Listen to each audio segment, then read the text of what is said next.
one of the things that I realized early on when I was evaluating different ways to make money, this is going back when I was just first getting started. When it comes to business, there's basically two business models. I can either put together a high-volume business, or I can put together a high-ticket business. High volume or high ticket. Now, a high-volume business is a business where I have a high volume of transactions, and I have a high volume of activity, but I'm making small to modest profit per transaction. All right? Think McDonald's. McDonald's just cranks. It's all based on volume. Now, other type of business model is a high-ticket business where I deal in high-ticket items, high-priced items, high-ticket items. I make high profit per transaction, but I have fewer activity, just a little bit of activity. But I'm doing fewer transactions per year. All right. So then that's true for any business. Then I was taught wholesaling early on. Early on I learned about this whole business called wholesaling and putting property under contract and flipping it to another buyer, making money. I said, that's a neat model. I could do this getting started on a part-time basis. Let's put together a business plan. That business plan had the goal to make $100,000 in the first 12 months. Okay, well, to make $100,000 a year wholesaling, let's look at that. Well, if I'm going to do it in houses, they had taught me I could expect to make $3,000 to $5,000 wholesaling houses. Well, let's assume I make $5,000 per house.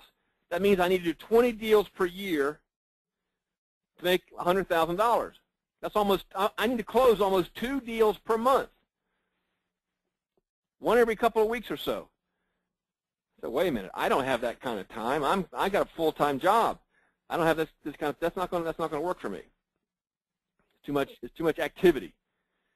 So then I said, okay, wait a minute. Let me ask myself this question: what if instead of making $5,000 per deal, what if I made $50,000 per deal?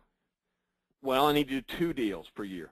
And this is yet another reason that I got started in multifamily. That's why my mentor pushed me in here. Remember, making the bigger numbers to more quickly reach financial goals. So that's why I talk about doing larger deals. Now, let me ask you a question.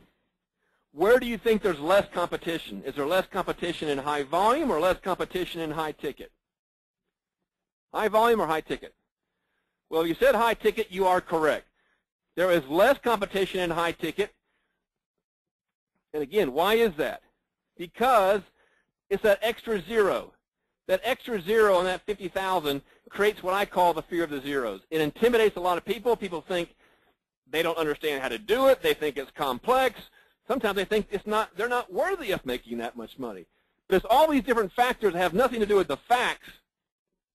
And the facts are, having done both the small end and the high end, I can tell you from experience that the process of wholesaling a $50,000 junker to someone looking to buy a $50,000 junker is the same process of wholesaling an $11 million apartment complex to someone looking to buy an $11 million apartment complex.